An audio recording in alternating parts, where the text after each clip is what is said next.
안녕하세요, 영랑입니다. 자, 오늘은 삶으로 다시 떠오르기 이 책을 같이 이야기해 보려고 하는데요.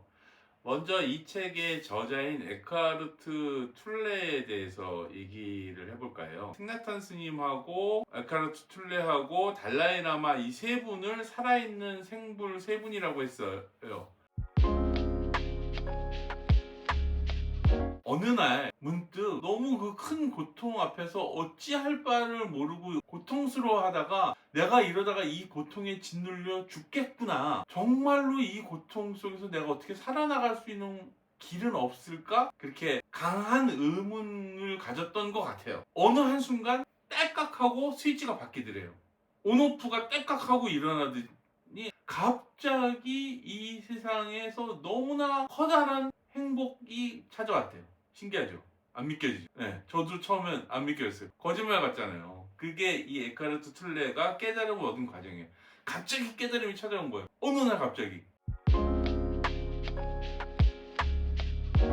도노 점수죠. 단박에 깨달았어요. 어느 날 깨달음이. 그러고 나서 점진적으로 공부를 해요. 도대체 나한테 일어난 일이 뭐지? 그러면서 경전 공부도 하게 되고 자기의 명상 공부도 하게 되고 막 이러면서 자기의 그 깨달음을 이렇게 다지고 에크하르트 툴레라는 사람이 단박에 깨달음을 얻고 점진적으로 공부를 한 다음에 포교를 해서 쓴 책이 삶으로 다시 떠오르기다. 이 책에서 이야기하는 가장 큰 거는 나 자신을 이해하고 우리가 사는 이 삶에서 제대로 한번 다시 떠올라야 된다.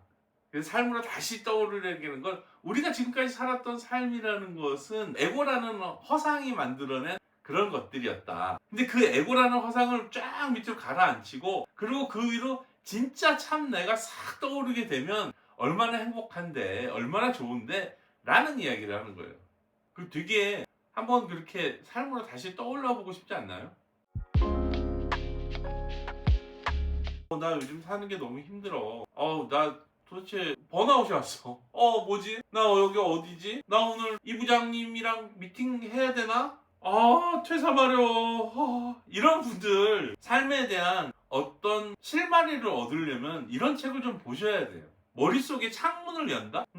머릿속에 창문을 열면 시원한 바람이 들어오잖아요. 그럼 머리가 얼마나 시원해지겠어요. 번아웃이 얼마나 캄다운 되겠어요. 쿨하게 되겠어요. 그러려면 이전에는 해보지 못했던 생각들, 새로운 생각, 신선한 생각 그런 것들을 해봐야 되는데 그런 게 결국 다른 관점에서의 보는 그게 이 얘기예요.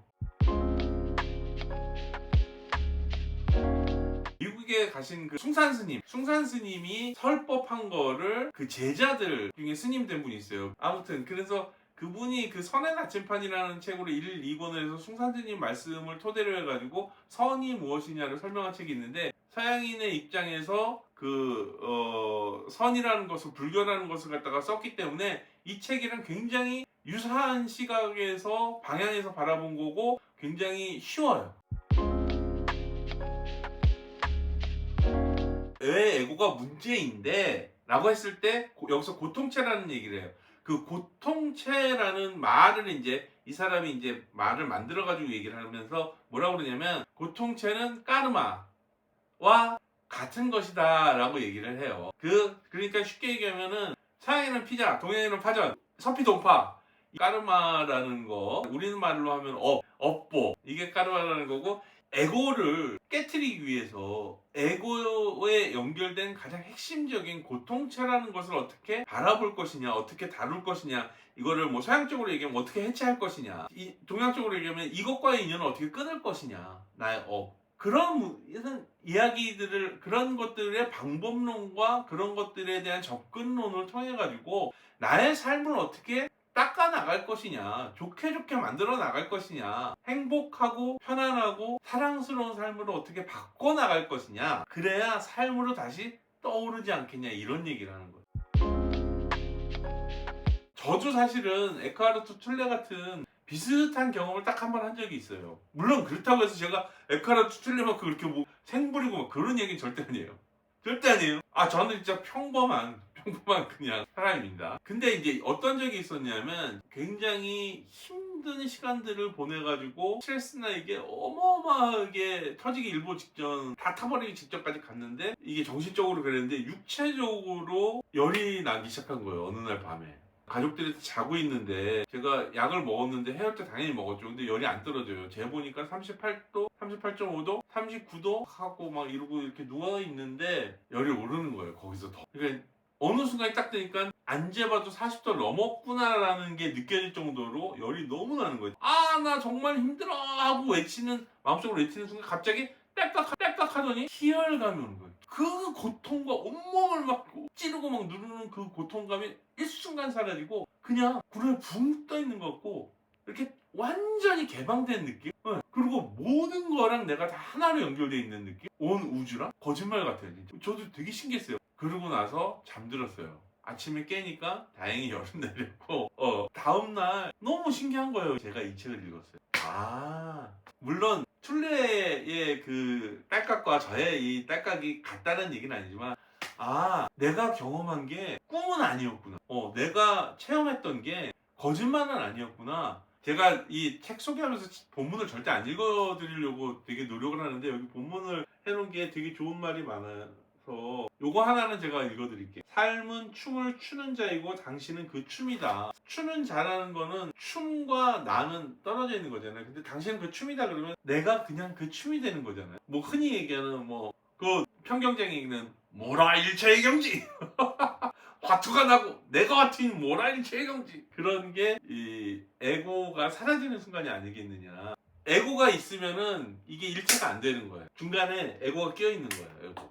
중간에 이렇게 에고가 끼어 있어요. 안 보이게. 어떻게 보면 잘 안 보이게 항상 어딘가에 만나려고 하는데 에고가 있는 거예요. 그럼 내가 이 손바닥을 만나는 게 아니라 중간에 있는 에고가 만나고 있는 거예요. 여러분들이 만약에 어떤 타인을 만난다라고 할 때 그 사람과 나 사이에 나의 에고가 있고 그 사람의 에고가 있어요. 그래서 사실 에고와 에고가 만나는 거예요. 답답하죠 사실은. 그래서 이 에고가 없이 만났을 때 진정한 사랑이 일어나요. 그러면 서로가 재밌어요. 그렇게 약간의 시선을 바꾸는 것만은, 관점을 바꾸는 것만으로도 에고라는 것을 드러내게 할 수 있고 그것을 내려놓고 생각할 수 있고 살아갈 수 있어요. 1번 번아웃이 왔다. 강추. 번아웃은요 여러분 이게 약이 없는 것 같아요. 이게 어떤 예를 들어가지고 내가 번아웃이 왔어요. 그러면 어느 병원을 가요? 그러면 어떤 약을 먹으면 나아요? 이게 참 답이 없어요. 무조건 쉬면 나아요? 이게 물론 사람마다 다르고 케바케겠지만 번아웃이 왔을 때는 그거는 되게 내 삶에 노란불이 깜빡깜빡하는 거예요. 여러분 운전하다가 노란불 깜빡깜빡하면 일단 멈추고 좌우를 살피고 안 그러면 사고가 나죠. 그 다음에 계속 나가면. 그럼 번아웃처럼 그런 거라고 봐요. 노란불이 깜빡이기 시작한 거예요. 그 노란불 뭐예요 여러분? 가도 돼요? 가면 안 돼요? 번아웃이에요. 어찌할 바를 모르겠는 거야. 그럴 때 삶으로 다시 떠오르기에 한번 읽어보시면 도움이 될 수도 있어요. 두 번째로 내가 굉장히 공부를 많이 했다. 내 머릿속에 데이터가 많다. 그런데도 난 세상이 이해가 안 간다. 세상은 불합리하고 모순적이고 말이 안 되고 뒤죽박죽이다. 나는 이거를 이해할 수 없다. 라는 분들도 이 책을 읽어보면 시원할 수가 있어요. 어떤 것을 이해하려는 것도 사실은 에고거든요. 어떠한 상황을 있는 그대로가 아니라 계산하고 분석하고 이성적으로 판단하려는 것도 에고거든요. 그거에서 노연하면은 삶이 다시 딱딱하고 변화할 수 있는 그래서 그렇게 머릿속에 아는 것도 많고 데이터도 많은데 짜증나고 막 이 세상은 왜 이렇게 말이 안 되지? 라는 분들을 한번 읽어보시면 좋을 것 같아요. 물론 비판적으로 읽지는 마세요. 세 번째로 제가 추천해드리고 싶은 거는 명상? 그거 어떻게 하는 거예요? 요거 하면 진짜 마음이 편해져요? 불교, 나는 무교인데 불교 그거 막 어떻게 해야 돼요? 궁금한데 참 그것도 막 어렵고 복잡하지 않아요? 이런 분들 읽어보세요. 그러니까 이거는 명상이나 요가나 불교나 마인드풀리스나 윗바사나 명상이나 가나서이나 그런 쪽의 깨달음으로 가는 데에 굉장히 좋은 반려견과 같은 그런 반려서가 될 수 있지 않나. 그래서 이 책을 어떻게 읽으면 좋으냐, 읽는 방법 딱 열어가지고 처음부터 끝까지 제가 늘 얘기하는 거, 책을 읽으면서 절대 공부하지 마세요. 그냥 이런 얘기구나. 뭐야? 모르겠어.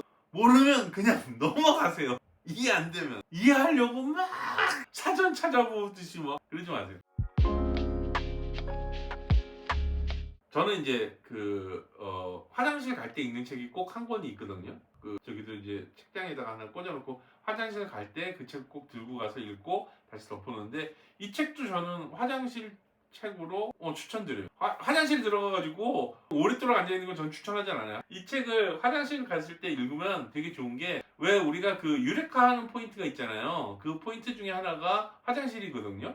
그래서 이 책이 그 깨달음의 순간과 화장실의 순간이 매칭이 좀 잘 되는 편이라 화장실용 도서로 추천하는 도서고, 또 하나 방법은 저녁에 한가한 마음으로 이렇게 좀 뭔가를 내려놓고 그럴 때 읽기 좋은 책이에요. 왜 우리가 어디 휴가 가서 이렇게 책 읽잖아요. 그럴 때 저는 휴가 갈 때 가져가서 조금이라도 몇 페이지라도 읽어보시면, 왜냐면 내가 나를 이렇게 내려놓고 편하게 쉴 때, 그러면은 내 몸과 마음이 편안해지잖아요. 그럴 때 읽으면 더 많이 공감이 돼요. 그래서 첫 번째, 공부하면서 읽지 마라. 두 번째, 화장실에서 읽으면 참 좋다. 세 번째, 여행 가서 저녁에 쉴 때 편안한 마음으로 읽어라. 그래야 이게 와닿고 이렇게 스며들어요, 내 삶에.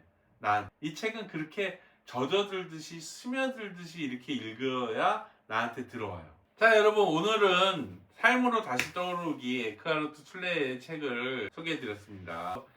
이 책과 함께 또 여러분들의 삶이 조금 더 반짝이었으면 좋겠습니다. 그리고 오늘도 저는 여러분들에게 이 책 한 권을 소개해드리면서 굉장히 마음이 좋아요. 다음에도 또 좋은 책 갖고 여러분들에게 행복한 책 소개를 해드리겠습니다. 감사합니다. 명랑이었습니다.